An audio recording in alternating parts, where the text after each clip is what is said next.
મુંબઈમાં રહેતા હશો, એમને ખબર હોય તો મુંબઈમાં ભુલેશ્વર વિસ્તારમાં વડતાલ તાબાનું સ્વામિનારાયણનું મંદિર છે. ભુલેશ્વરમાં સ્વામિનારાયણનું મંદિર છે, જ્યાં વડતાલ તાબાનું. એ મંદિરનો ઇતિહાસ કહું છું તમને. હવે બનેલું એવું કે મુંબઈની અંદર આજથી 100-150 વર્ષ પહેલાની વાત છે. મુંબઈમાં એ વખતે સ્વામિનારાયણ સત્સંગ ને સ્વામિનારાયણ સંપ્રદાય ને સ્વામિનારાયણનું મંદિર નહીં, પરંતુ બોરીવલી વિસ્તારમાં, બોરીવલી વિસ્તાર જે છે એ પરા કહેવાતા. પરા એ વખતે મુંબઈના બધા પરા, અત્યારે પરા જ કહેવાય ને બધા. સબબ, ઇંગ્લિશમાં એને સબબ કહેવાય, ગુજરાતીમાં પરા કહેવાય. અને એ બોરીવલી વિસ્તારમાં એક ચાલી હતી, જેઠા માણેકની ચાલી, અત્યારે પણ છે. જેઠા માણેકની ચાલી બોરીવલી ઈસ્ટમાં છે જ્યાં. અને ચાલી એટલે સમજે ને, પેલા પતરાવાળી ઓઈડીઓ હોય બધી 10-15-20, આમ હળંગ લાઈનસર હોય ને, એને ચાલી કહેવાય.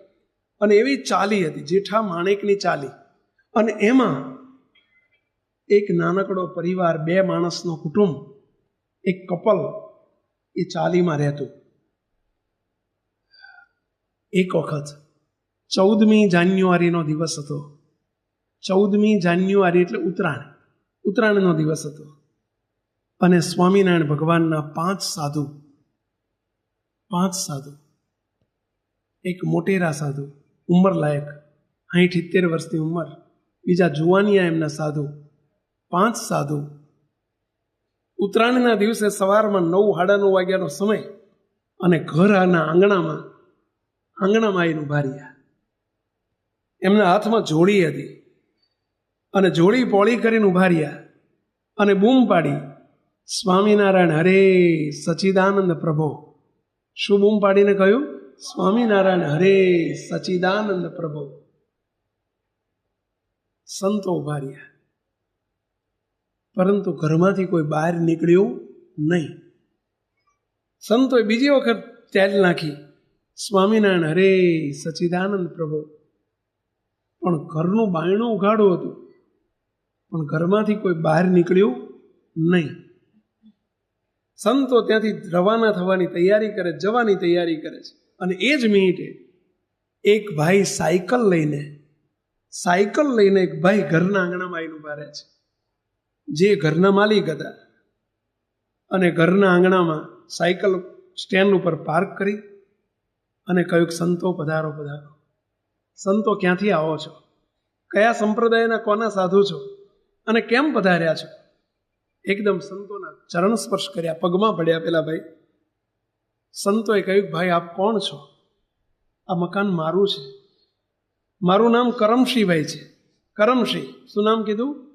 મારું નામ કરમશી છે. સંતો આપ કેમ આવ્યા છો? ક્યાંથી આવ્યા છો? શું કામકાજ છે? સંતોએ કહ્યું કે ભાઈ, આજે ઉત્તરાયણનો દિવસ છે. સ્વામિનારાયણ ભગવાને અમે સંતોને આજ્ઞા કરેલી છે કે વર્ષમાં એક દિવસ ઉત્તરાયણના દિવસે સંતોએ શરમ છોડી દેવાની, અને સંતોએ કોઈ ગરીબ અને તવંગરનો ભેદ નહીં રાખવાનો. સંતોએ ઓછામાં ઓછા 10 ઘેર પણ જોડીએ જવાનું. તમારી જોડી લાંબી કરી, પોળી કરી, અને સ્વામિનારાયણ હરે સચિદાનંદ પ્રભો કરી, અને જોડીમાં કોઈ મુઠ્ઠી અનાજ આપે તો એની ઉપર રાજી થવાનું. કોઈ ના આપે ને તિરસ્કાર કરે તોય રાજી થવાનું. કોઈ ગાળ્યો દે તોય રાજી થવાનું. કોઈ મારે તોય રાજી થવાનું. અને કોઈ આપે તોય રાજી થવાનું. અને એના માટે પ્રાર્થના કરજો, કોઈ તમારી જોડીમાં તે દિવસે એક મુઠ્ઠી અનાજ આપશે કે મુઠ્ઠી લોટ આપશે, એનું ઘર અભરે ભરાશે. આવો સ્વામિનારાયણ ભગવાનનો આશીર્વાદ છે. અને એટલે અમારે આજ ઉત્તરાયણનો દિવસ છે, અમે 10 ઘેર જવાનું હતું, આ તમે આ ચાલીમાં આવ્યા છીએ. તમારાથી જો કંઈ બને તો અમને મુઠ્ઠી કંઈક અનાજ આપો, તોય ભલે, ના આપો તો અમે બીજા ઘેર જઈશું. પેલા કરમશીભાઈ કંઈક, સંતો મારા ઘેર વગર કીધે તમે પધાર્યા છો, આંગણામાં સંતો ક્યાંથી? સંતો ઘરમાં ના આવો? સંતોએ હાથ જોડીને કહ્યું, ભાઈ આજે અમારાથી ઘરમાં ન અવાય. ઘર બાર ઉભા અમારે ટેલ ન ખાય એવો અમારો નિયમ છે. માટે તમારી જે ઈચ્છા હોય આપો. તો કે શું જોઈએ, શું અમારાથી મગાય નહીં, તમને જે ઈચ્છા થાય આપો. ઉભારો સંતો, ઉભારો. બહુ ભાવથી સંતોને આદર આપ્યો. પોતે અંદર ગયા. અંદર એક જ પતરાવાળો એક ઓયડો હતો. એમના ધર્મપત્ની એક ખૂણામાં અંદર બેઠા બેઠા રોટલા બનાવતા હતા. એમણે અવાજ સાંભળેલો નહીં. બહાર સંતોએ 2 વખત બોલ્યા, પણ એમનો અવાજ અંદર પહોંચેલો નહીં. પેલા કરમસિંહભાઈ અંદર જઈને બૂમ પાડી, અરે સંતો આપણા આંગણામાં પધાર્યા છે ને 2-3 ઘણા ક્યારના ઊભા છે ને તમે અવાજ નથી સાંભળ્યો? મને ખબર જ નથી કેમ આવ્યા છે. તો કે સ્વામિનારાયણના સંતો છે. સંતોએ ઓળખાણ કરાવેલી કે અમે વડતાલથી આવીએ છીએ, સ્વામિનારાયણના સંતો છીએ એવી ઓળખાણ કરાવેલી. સ્વામિનારાયણના સાધુ આવ્યા છે. કેમ આવ્યા છે? આપણા આંગણામાં કંઈક આશા લઈને આવ્યા છે. કેમ આશા લઈને? આજે ઉત્તરાયણ છે, દાનનું પર્વ છે, માટે એમ કહે છે કે મુઠ્ઠી અનાજ પણ હોય તો આપો. જે આપો એ ના આપો તો અમે જતા રહીએ, એવું કહે છે. અરે સંતોને આપણા ઘરેથી એમને એમ જવા દેવાતા હશે? બહુ ધાર્મિક હતા બંને માણસો, પતિ પત્ની. હાથ એઠા હતા એમના, રસોઈવાળા હતા. એટલે એમણે કહ્યું, જો સંતોને પહેલાં પૂછો જોઈએ શું જોઈએ છે, એમને જે જોતું હોય આપીએ. સંતોને બહાર આવીને પૂછ્યું, સંતો શું જોઈએ છે તમારે? અમારા પત્ની પૂછે છે કે શું જોઈએ છે? અમારાથી મગાય નહીં. શું જોઈએ છે અમારાથી બોલાય નહીં. તમે જે આપો એ લઈ લેવાનું હોય. ત્યાં નાના એક સાધુ હતા અને એ બોલી ગયા ઉતાવળમાં, કરમસિંહભાઈ, અમારી જોડીમાં આજે ચોખા આવ્યા છે. જો મુઠ્ઠી મગની દાળ હોય ને તો ખીચડી થાય, તો મુઠ્ઠી મગની દાળ હોય તો આપો. આવું સંત બોલી ગયા. એક નાના સાધુ બોલી ગયા. મોટા સંતે તરત રોક્યા, સ્વામી મગાય નહીં આપણાથી. કેમ બોલ્યા? પણ કરમસિંહભાઈને લાઈન મળી ગઈ. અંદર જઈને કહ્યું કે સંતો મગની દાળની આશા રાખે છે. એમના ઘર ધર્મપત્નીએ કહ્યું, જો પેલી બાટલી ભરી છે, 2 જ માણસ હતા ઘરમાં, આવડી બાટલી ભરી છે, આપી દો સંતોને, બધી દાળ આપી દો. તે પેલી 500 કિલો જેવી દાળ હશે, તે પેલી કાચની બરણીમાં દાળ મૂકેલી ભરેલી. તે પેલું બહેણોનું ઢાંકણું ખોલી અને એ તો લાયા. સંતોને કે લ્યો સંતો દાળ. સંતોએ જોડી પોળી કરી મોટા સ્વામીએ, અને એમણે બધી દાળ અંદર નાખી દીધી. બધી દાળ નાખી દીધી, જેટલી બરણીમાં હતી ને 500 કિલો જેવી બધી આપી દીધી. સંતો કે ભાઈ તમારા ઘર માટે રહેવા દો. અરે સંતો આટલામાં શું રહેવા દેવાની, હવે બીજી લાવશું. બધી નાખી દીધી. અને મોટા સ્વામીના મુખમાંથી આશીર્વાદ નીકળી ગયો. મોટા સ્વામી જે ઉંમરલાયક હતા, સ્વામીના મુખમાંથી આશીર્વાદ સરી પડ્યો. સ્વામી કે કરમસિંહ, તારી જોડે જે હતું ને તે બધું આપી દીધું. જા અમારી જોડે જે છે ને એના બદલામાં અમે તને બધું આપી દીધું. બસ સંતના મુખમાંથી આશીર્વાદ નીકળી ગયો. શું? અમારી જોડે જે છે એ તને બધું આપી દીધું. બોલે અંદર એમના ધર્મપત્ની ખૂણામાં બેઠા બેઠા આ બધું સાંભળે. એ સાંભળે અને એમણે અંદરથી બૂમ પાડી, અરે સંતોને કહો કે આ બધું એટલે શું? આ બધું આપી દીધું એટલે શું? હવે ઉપલબ્ધ દ્રષ્ટિએ તમે જુઓ તો અમારા સાધુ જોડે તો કંઈ ના હોય. અમે તો સીવેલા કપડાય નથી અમારી જોડે, એક ઓઢવાનું ને એક પહેરવાનું નથી, ખીસું તમારી જેમ અમારે કશું. તો અમારી જોડે શું છે? સંતો જોડે કશું નથી. પેલા કરમસિંહે ભાવ્યું કે સંતો તમારી જોડે શું છે તમે બધું આપી દેશો? ત્યારે સંતો બોલ્યા, ભાઈ અમારી જોડે જે છે ને એ તમારા જેવા આખું મુંબઈ ભેગું થાય અને મુંબઈની સંપત્તિ ભેગી થાય તો એ જે અમારી જોડે છે ને એ આખી મુંબઈની સંપત્તિ ભેગી થાય તો એ તમારી જોડે નથી. ગયો અમારી જોડે ભગવાન છે. શું કહે છે? અમારી જોડે ભગવાન છે. અને ભગવાન રૂપી સંપત્તિ હોય એનું નામ જ સાધુ કહેવાય, કે જેના રૂવાડે રૂવાડે ભગવાન હોય. એ સાચા સંતનો ધર્મ છે. અમારી જોડે ભગવાન છે. ભગવાન અમે તને આપ્યા. જા બસ. હવે જેને ભગવાન મળી જાય એને શું બાકી રહે ભઈલા? આ ગામમાં મોદી સાહેબ આવવાના હોય કે મોટો માણસ કોઈ આવવાનો હોય તો એની વાંહે આખો ટોળા ઉમટેક નહીં ભઈલા. બોલો જિલ્લાના કલેક્ટરને તમે જુદું આમંત્રણ આપવા ના જાઓ કે ભાઈ કલેક્ટર સાહેબ આવજો, તો એ વાંહે આવે કે ના આવે? મામલતદાર સાહેબ આવે કે ના આવે? ડીએસપી સાહેબ વાંહે આવે કે ના આવે? એ બધા વગર પૂછે આવે ને વગર કીધે આવે. હજી વાત છે ભઈલા. એમ ભગવાન જેના ઘેરમાં આવે એને શું બાકી રહે ભઈલા? આ લોકનું પરલોકનું બધું આવી જાય. સ્વામી એમ બોલ્યા કે જા અમારી જોડે છે, તને બધું આપ્યું. બસ સંતોએ ચોખવટ કરી કે અમારી પાસે ભગવાન છે, તને ભગવાન આપ્યા, જા બસ. આટલું કહ્યું ને ત્યાં પેલા અંદરથી ધર્મપત્ની બોલ્યા, સ્વામીને કહો આપણા લગ્ન કરીએ 15 વર્ષ થયા, ઘરમાં સંતાન નથી, શેર માટીની ખોટ છે. શેર માટીની ખોટ એટલે સમજે ને પેલા, ઘરમાં કોઈ દીકરો દીકરી નથી, તો એક દીકરો આપે એટલું કહો. થોડા પેલા ભૈયા આવીને, કરમસિંહ ભૈયા આવીને કહ્યું, સ્વામી 15 વર્ષ લગ્ન કર્યા થયા, પણ ઘરમાં પારણું બંધાણું નથી, કોઈ સંતાન નથી, માટે એક દીકરો આપો તો સારું. હવે બધું આપી દીધું, એમાં આવી જાત, જુદું માગવાની જરૂર નથી, પણ ખબર નહીં ને, બિચારા અમને આ ખબર નહીં, એટલે કે એક દીકરો આપો તો સારું. સંતો બહાર ચોકમાં ઊભા છે, અને ત્યાં ચોકમાં બાજુમાં તુલસી ક્યારો હતો. તુલસી ક્યારો એટલે સમજે ને, તુલસીનું કુંડું હતું, અને એમાં તુલસીનો છોડ ઉગેલો. એમાંથી સ્વામીએ, મોટા સ્વામીએ એક તુલસીનું પાન, એક પાંદડું તોડ્યું. સ્વામી કે કરમસિંહ તારો હાથ લાંબો કર. કરમસિંહ હાથ લાંબો કર્યો.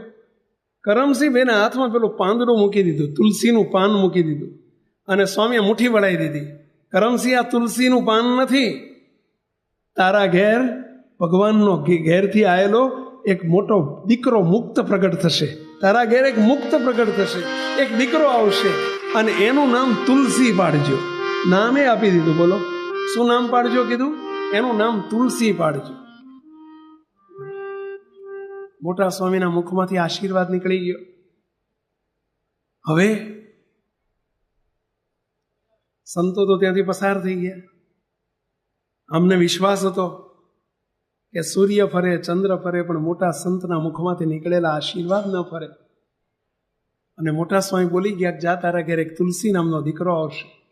સંતો તો ત્યાંથી પસાર થઈ ગયા. હવે આ કરમસિંહભાઈ મિલમાં, કાપડની મિલમાં નોકરી કરતા. અને હાથ ચોપડી ભણેલા. કેટલી? 7. પહેલાના જમાનામાં હાથ ચોપડી એટલે ઘણી કહેવાતી. 7 ચોપડી ભણેલા, એટલું મોટું ભણતર નહીં. અને શાળ ખાતામાં, કાપડની મિલમાં શાળ ખાતું કહેવાય. ઇંગ્લિશમાં સ્પિનિંગ ડિપાર્ટમેન્ટ કહેવાય. સ્પિનિંગ ગુજરાતીમાં શાળ ખાતું કહેવાય. અને એમાં પેલા હંચા ચલાવતા, મશીન ચલાવતા. અને પહેલાના જમાનામાં ઓટોમેટિક મશીનો નહોતા, પેલા હાથથી, પગથી ચલાવવાના. અને એવું મશીન ચલાવતા અભણ માણસ. અમુક તો અઠવાડિયું 10 દિવસ થયા હશે આ વાતને. એ રાત પાલીમાં નોકરી કરતા. કોણ? આ કરમસિંહભાઈ મિલમાં રાત પાલીમાં નોકરી કરતા. રાતના 12 વાગ્યાથી સવારના 8 વાગ્યા સુધી નોકરી. રાતના 2 વાગેલા પોતે રોજના ક્રમ મુજબ હંચો ચલાવી રહ્યા છે, મશીન ઉપર ઉભા રહીને નોકરી કરે છે. અને રાતે અચાનક એ મિલના શેઠ, દામજી શેઠ એમનું નામ હતું, એ વખતના મુંબઈના રાજા કહેવાતા. મુંબઈના 10 મોટા શેઠિયા, એમાંના એક આ દામજી શેઠ, જે 13 મિલના માલિક હતા. કેટલી? 13 મિલોના, ટેક્સટાઇલ મિલોના 13 મિલના માલિક હતા. અને દામજી શેઠ પોતે પાઘડી બાંધતા. પાઘડી, પહેલાના જૂના માણસો પાઘડીઓ બાંધતા, પાઘડી બાંધતા. અને લગભગ 70-75 વર્ષની ઉંમર. અને દામજી શેઠ આવી રીતે અચાનક વર્ષમાં 1-2 વખત કોઈ પણ મિલમાં અચાનક જઈ ચડે. આજે દામજી શેઠ મિલમાં આવી ગયેલા, પેલી રેડ પાડે ને એમ અચાનક જઈ ચડે. અને દરેક ડિપાર્ટમેન્ટમાં આંટો મારવા જાય.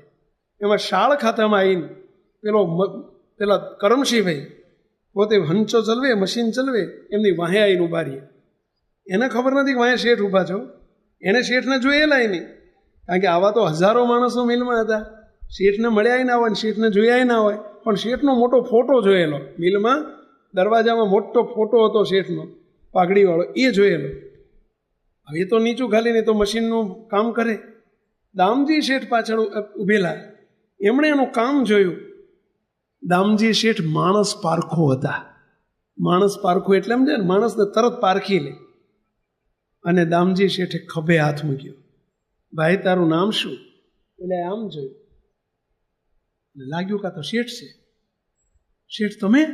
એ તો એકદમ પગમાં પડી ગયો, પગ પકડી લીધો, કારણ કે આવડો મોટો માણસ, આ તો બિચારો નાનો માણસ કહેવાય. શેઠ તમે? શેઠે કહ્યું મશીન બંધ કરી દે. મશીન બંધ કર. મશીન બંધ કરી દીધું. હાથ ઝાલીને શેઠ કે ચલ મારી જોડે. પોતાની જોડે લઈ ગયા.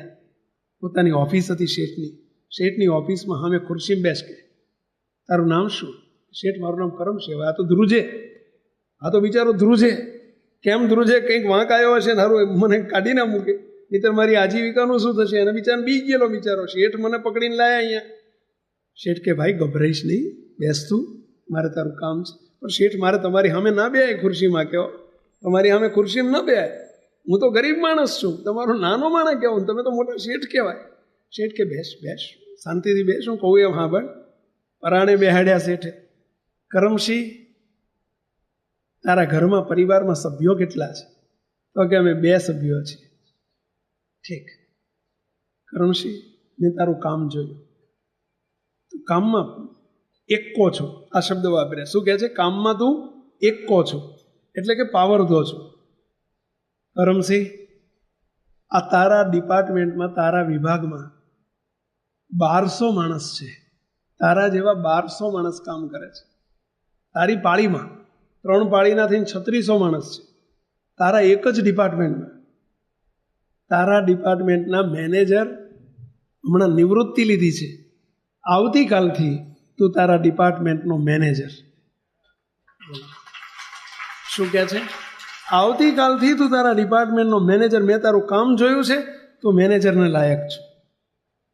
અને જો બાજુની ઓયડી છે ને, બાજુની ઓફિસ છે ને તારી, હવે તને રોજ મિલમાંથી ગાડી લેવા આવશે અને મિલમાંથી મૂકવા આવશે. માટે તારે હવે સાયકલ લઈને નહીં આવવાનું. તને ડ્રેસ મળશે કંપનીનો, પેન્ટ ને શર્ટ ને ડ્રેસ મળશે. આવા કપડાં નહીં પહેરવાના. બોલ્યો તો હાથ જોડ્યો. શેઠ પણ મને, હું તો હાથ ચોપડી, પણ અહીં ભણતરનું કામ નથી, અહીં અનુભવનું કામ છે. તું અનુભવી છું, મેં તને પારખી લીધો છે. એને હાથ દાડામાં તો મિલનો શેઠ મેનેજર બની ગયો. ઘેર જઈને એની પત્ની આગળ રડી પડ્યા કરમસિંહભાઈ કે નક્કી આ સંતોનો આશીર્વાદ ચાલુ થઈ ગયો. સંતો બોલ્યા હતા ને, શું બોલ્યા હતા? અમારી જોડે છે એ બધુંય તને આપ્યું. એનું પરિણામ શરૂ થઈ ગયું. જીવનમાં સંતની શું જરૂર છે મુક્તો? સમજો, સાચા સંતની શું જરૂર છે, સત્પુરુષની શું જરૂર છે. અને કરમસિંહભાઈ એમના ધર્મપત્ની બહુ રાજી થઈ ગયા. રોજ મિલમાંથી ગાડી લેવા આવે, ગાડી મૂકવા આવે, અને એર કન્ડિશન ઓફિસમાં બેસવાનું મળી ગયું. મેનેજર થઈ ગયા. આ વાતને 6 વર્ષ ગયા. દરમિયાન 2 વર્ષમાં એમના ઘેર દીકરાનો જન્મ થયો. સ્વામી આશીર્વાદ આપ્યો હતો ને, એનું નામ તુલસી રાખજે. એનું નામ તુલસી પાડ્યું. છોકરાનું નામ પણ શું પાડ્યું? તુલસી પાડ્યું. તો એનું નામ તુલસી પાડ્યું. અને છોકરો 5 વર્ષનો થઈ ગયેલો. હવે એક દિવસ 6 વર્ષ પછી એક દિવસ ફરી પાછા એ સવારની પાલીમાં એમને મેનેજર તરીકે સેવા સંભાળતા, કામ સંભાળતા, સવારના 10 વાગે અચાનક દામજી શેઠ આવીને ઉભા રહ્યા ઓફિસમાં. પેલા મેનેજરની ઓફિસમાં બારણું ખોલીને આવી ગયા. બોલો ઊભો થઈ ગયો. શેઠ તમે? શેઠ કે ભાઈ, બોલે ખુરશી ખાલી કરીને બેહાડ્યા. શેઠ બેસો બેસો બેસો. શેઠ કે ભાઈ ચાલ આજે મારે તારા ઘેર આવવું છે. મારે તારા ઘેર આવવું છે. અરે શેઠ, હું તો એક ચાલીમાં રહું છું, નાનો માણસ છું, મારા ઘેર તમે આવશો? મારે તારા ઘેર આવવું છે. ચાલ બેહી જા ગાડી. પોતાની ગાડીમાં કરમસિંહને બેહાડી દીધો. સાંભળજો, રસ્તામાં પૂછ્યું કે તારા કુટુંબમાં શું છે? તો કે શેઠ, મારા ઘેર સાધુ આવ્યા હતા અને એમણે મને આશીર્વાદ આપ્યો હતો. સ્વામિનારાયણના સંત હતા. આશીર્વાદ આપ્યો હતો કે તારે ઘેર દીકરો થશે. 15 વર્ષમાં મારા ઘેર પારણું નહોતું બંધાણું, પણ એમના આશીર્વાદથી એક દીકરો છે. 5 વર્ષનો થયો છે. એનું નામ તુલસી રાખ્યું છે. તારી પત્નીનું નામ શું? એણે એ વાત કરી. અમે 3 ઘરમાં 3 જ માણસ છીએ. જ્યાં ઘેર પહોંચ્યા, ગાડી તો જાય એવી નહોતી ચાલીમાં, જ્યાં બહાર ઊભી રાખી. શેઠ કહે છે કે અમારે ઘરે નથી આવવું, જા તું તારા દીકરાને અને તારા પત્નીને બંનેને બોલાવી લાય, પહેરે કપડે તમારે મારી જોડે આવવાનું છે અને આજથી આ ચાલીમાં રહેવાનું નથી, તમારે બંને ત્રણેય જણાએ મારા બંગલામાં રહેવાનું છે, માટે ચલો મારી જોડે. આ બનેલી ઘટના છે, મુંબઈના ઇતિહાસની બનેલી ઘટના છે. આ મુંબઈનો બનેલો પ્રસંગ છે. તારે ત્રણેય માણે મારી ગાડીમાં બેસી જવાનું છે. કરમસિંહ ભેદો વિચાર કરે, શેઠ પણ મને તમારા ઘેર? અમારા ઘેર રહેવાનું છે. એમના ધર્મપત્નીને પહેરે કપડે ત્રણેયને બેસી ગયા. શેઠ આગળ, ત્રણે ઓલા પાછળ બેઠેલા. અંદર અંદર ખડ ધડ ધડ ધડ ધડ ધડ પેલા ધબકારા વધી ગયા. સારું થશે શું હોય, આ ઘેર લઈ જશે શેઠ અમને. અને શેઠ એમના ઘેર લઈ ગયા.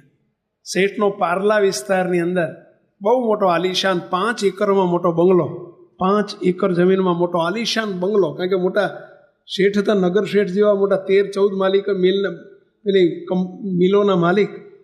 મોટો આલિશાન બંગલો. બંગલામાં ગાડી બેઠી. શેઠે આગળથી બધા સમાચાર મોકલી દીધેલા. શેઠના ધર્મપત્ની હતા, પાર્વતીબા એમનું નામ હતું. દામજી શેઠના ધર્મપત્ની હતા. દામજી શેઠની ઉંમર એ વખતે 78 વર્ષની હતી. એમના ધર્મપત્ની પણ ઉંમર લાયક હતા. અને ઘરના દરવાજામાં કંકુ ને ચોખા ને અબીલ ગુલાલ લઈ અને આ પાર્વતીબા પોતે તૈયાર ઉભેલા, આરતી લઈને ઉભેલા. એમણે શેઠે કહ્યું એ પ્રમાણે એમણે કંકુનો ચાંદલો કર્યો. કોને? કરમસિંહને, એમના ધર્મપત્નીને, ઓલા તુલસીને.